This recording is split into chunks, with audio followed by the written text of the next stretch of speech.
Hi, I'm Scrapping Amy with One Mommy Scrapping, where I am planning for happy memories. Today we're taking a look at the paper and cardstock I use to print my digital embellishments as well as photos.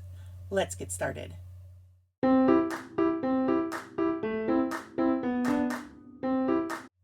Let's begin with discussing photos. You can find photo paper in a variety of qualities and sizes and by all sorts of companies. I have been printing with Canon 4x6 glossy photo paper for years, even back when I had my first Epson printer that I bought for photos.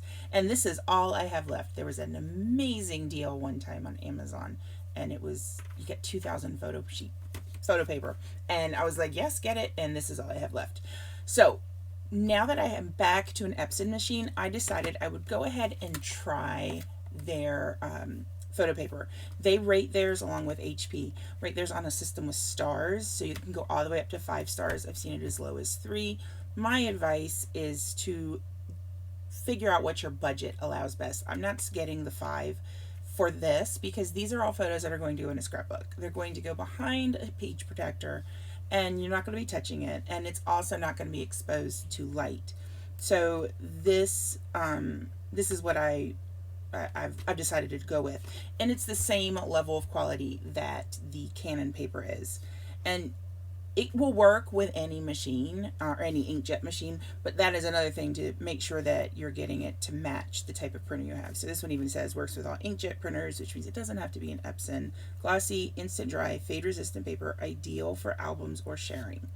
So the instant dry is important. My old printer, the Artisan, I had to wait about 15 to 20 seconds for the ink to dry, and I ruined more than one photo because I would stack them up just not even thinking about it. These I don't have to worry about. This printer, I don't have to worry about that. When it prints, it's dry, it's ready to go. Now, 4x6, this is what I am normally purchasing. You can get these, I've even pulled up the Amazon page with it on there, but you can get packs of 50 or 100, and it's really not too expensive. And of course now I'm unable to find, here we go. So 100 sheets of the 3-star is $7.95. 100 sheets of the value paper, which is glossy as well, so it's I guess what's less than your 3-star, is $6.64. This here is, oh, it's 5x7. Hold on, where did it go? There we go. $14.99 for the 4-star, or excuse me, for the 5-star 100 sheets. So this would have been a little bit cheaper. I was thinking it was about $11 or $12, and I'm betting if I went back through all my orders I would find it that way, but I'm not going to worry about that because it's photo paper. Get photo paper that you like, that you appreciate the quality, and make sure you understand how it gets loaded into your printer. I actually have a note on the whiteboard right above my printer, photo paper face up, because I was constantly putting it in upside down, and with something like this, it's, if you're not paying attention, you can have it print on the back because there's nothing on the back of the Canon paper, and it's a lot of ink wasted. All right, now let's talk about other sizes of photos. I have this paper. I've got this for 5x7. It's the 5-star HP. And then for the 8.5x11, I have this, which is a 4-star HP. Both of them I've used. Both of them do really great quality photos. But I'm going to show you something here. Like, can you see how there is next to no paper that has been used from this? This was a pack of 60 sheets, and I still have this much. For comparison, in the box, the 100 sheets are like this. And why that I'm emphasizing that is I bought this when I had my Artisan back in like 2012, 2011. I think it was the end of 2011 because I started doing my own printing for Project Life in 2012. Same thing with the 8.5x11. I have got a ton of it left, not because it's a low quality, but because I don't print huge photos most of the time. I really enjoy my 4x6. All that said, I think I'm going to try using some of this, not for 8.5x11 or even 8x10, but doing some 6x8 printing on it. I do really like that photo size.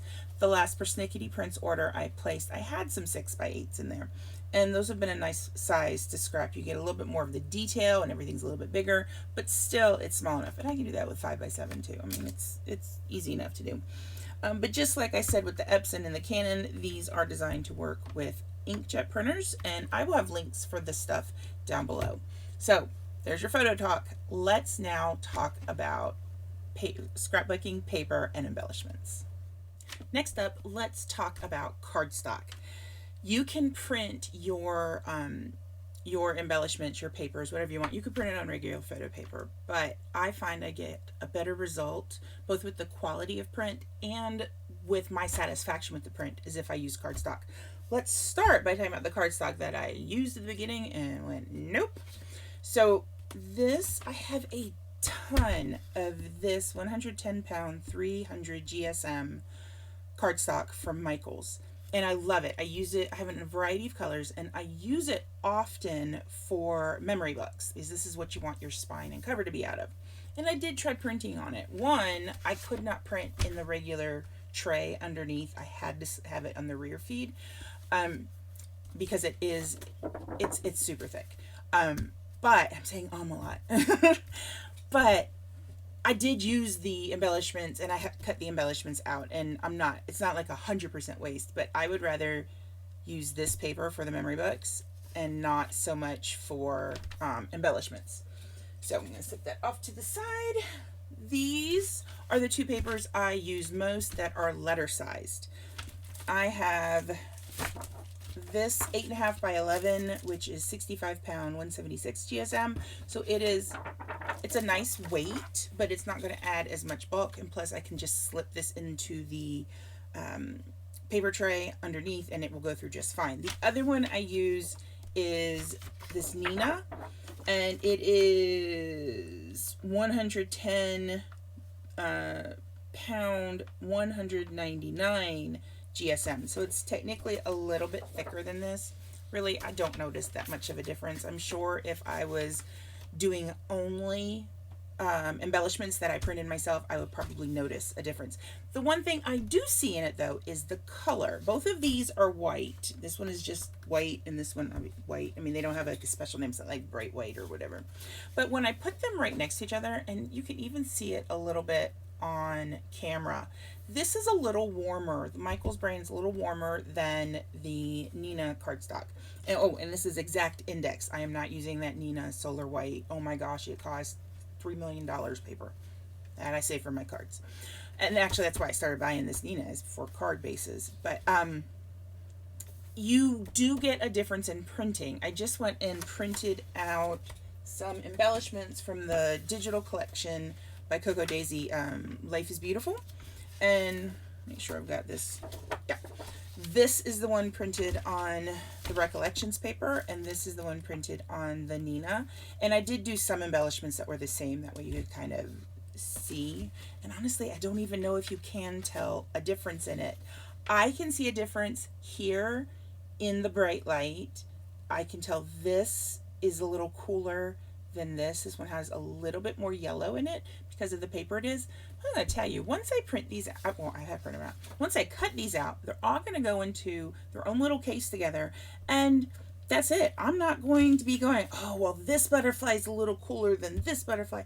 Who cares? They're on my paper. So just like with the photo paper, my advice is to buy what's in your budget. Do not think you have to go out and buy the highest quality paper to print your own embellishments. And I think that's been something that I've really noticed lately, is the quality of the purchased embellishments that are, already cut out. I don't need it to be, super fancy and expensive. This is going to give me the results that I want, and it's not going to cost an arm and a leg. The Michaels paper, I usually get this, it'll be on sale like 3 for $9 or 4 for $10 or something. It's cheap anyways. So this is what I tend to use when this is what I tend to use when I'm experimenting, going, does this work? Does this setting work? Because there's a lot that I've been doing lately with my printer, trying to figure out what works and what doesn't. So I want to set these aside because we're going to get onto that topic, what works and what doesn't. And I want to talk about 12 by 12 paper. The biggest reason that I bought this particular printer, the Artisan 15000, 15000, I was just like, really? You couldn't have come up with a lower number? But the reason I did it is to print my own paper. I've said it before, I'm a huge Basic Gray fan. Snap Click Supply has Basic Gray digital papers from about the 2014, 2015 years. And I want that paper. I really do. I want to be able to print it all. I want to have all of the basic gray. I love it. So when it comes to printing 12 by 12, I have printed on the Michaels Recollections paper. It's the same paper this is, but they sell it in 12 by 12. I get a result that I like with that.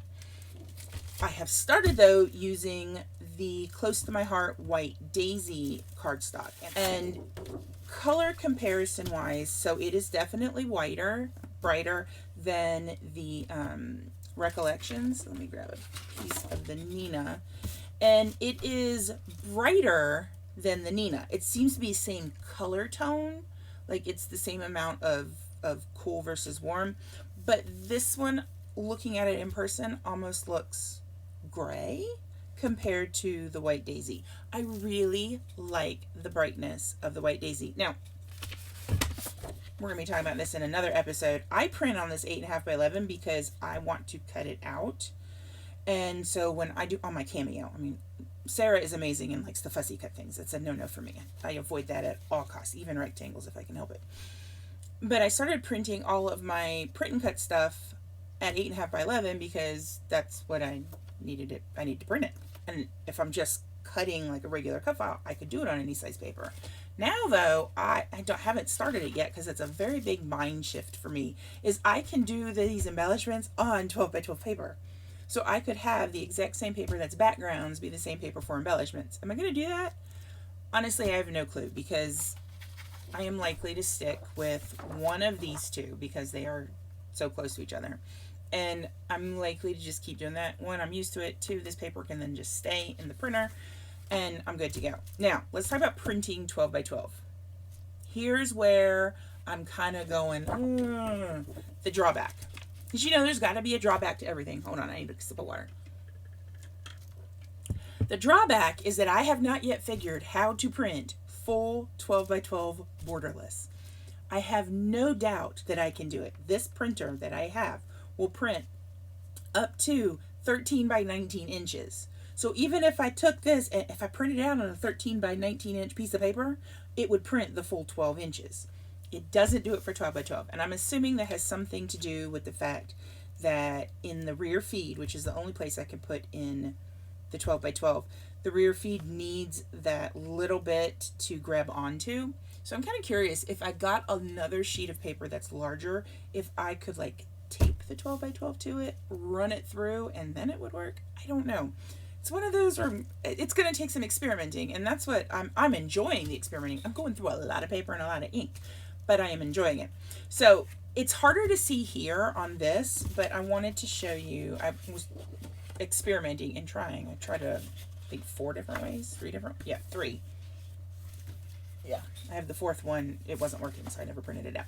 But while this is a light background and it's harder to see, you can see like with the triangles, you can easily see it on the peach and the orange patterns that they did leave the border.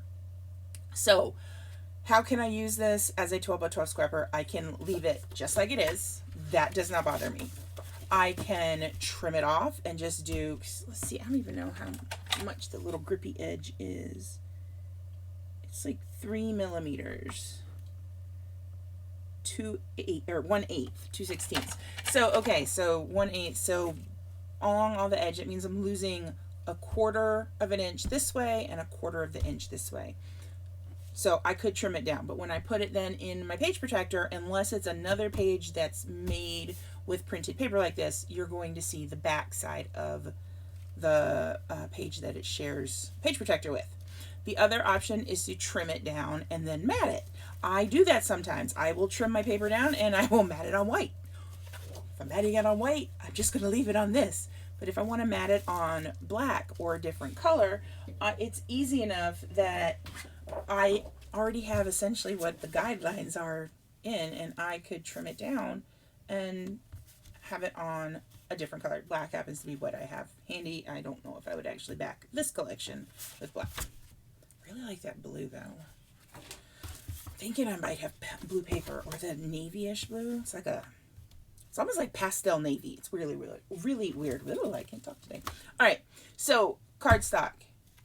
Same advice as the photo paper. get what your budget allows that gives you the results that you want. I buy bigger packs when I can because overall cost per sheet is cheaper. That's why I buy the 100 pack of the photo paper, because I could buy the 50 pack, I'll use it. But if I have the money, even if it's, I have no clue what it is per sheet, but if it goes 50 cents to 48 cents a print, that's still 2 cents. And when I'm printing off hundreds of photos every year, that does add up to a couple dollars. That's a pack of embellishments. It's another bottle of Nouveau drops. You know, I got options there. So let's talk about other paper though. And I want to talk about the one that I kept hearing all about. Like, oh my gosh, get this paper. Get the presentation matte paper from Epson. It's great quality. Okay, all right, I did. I hate this paper. Epson, I'm sure there's reasons why I would want this paper, but I don't like it. I don't like the quality that it comes out with. It's fine, but it's no better than the cheaper cardstock. So if I'm going to go and spend a lot of money on paper, it's not going to be this. As just a quick comparison here. So let me pull these out. I have only printed out a little bit on it. This stack is slightly taller than the cardstock stack. This has all but like 5 sheets in it. This I have used at least 25 of the sheets. I've used at least a quarter of it. So it's a lot thinner. And I guess that was my problem. I don't know if Epson makes a presentation paper that is like cardstock weight. If they do, I might try it. But this thing was 12 bucks. 12 bucks for the thin paper. Like, I don't want to spend like 40 bucks on heavier weight when this works just as well for me. I know there's like a front and a back. There's a front and a back to this, so it does matter which side you print it on. But I've not found which side to print it on that makes me go, wow, this is incredible. All right. So my advice is not this unless you, one, already know about it, or two, you like the thinner weights. For paper weights compared to this one, which is 65 pound, 176 GSM, that's grams per meter squared for overseas folks. It's 27 pound and 102 GSM. 102 sounds close enough to 176 that you're like, oh, it shouldn't be that big of a difference. It's like freaking regular copy paper to me. And I know other people love this. I bought it off of Allie Edwards' recommendation on one of the One Little Word classes. It's just disappointment, full of disappointment. One thing that has not been disappointing though, and this is the last thing we're going to chat about today, and that's sticker paper. There's one drawback, which I'll get to, but I'm a planner girl too. Hence my planning for Happy Memories. I love my planner. I love planner kits from Etsy, except planner kits, it's like, hey, $5. You get this one sticker with enough to do like 4 days worth. But if you want these other labels, you need to purchase that sticker. And if you want these, you need to purchase that sticker. And it's just like, oh my gosh. But Etsy also sells digital kits. Digital kits just means, hey, you got to print it yourself. That's where this comes in. I started with a different paper on Amazon for removable sticker paper that I liked. And then I was asking in a planner group, what kind of paper do you guys use, trying to find something that would be even better. And this is what was recommended. First package had 100 sheets. This package probably has a dozen sheets of paper left. I go through stickers a lot, let's just say.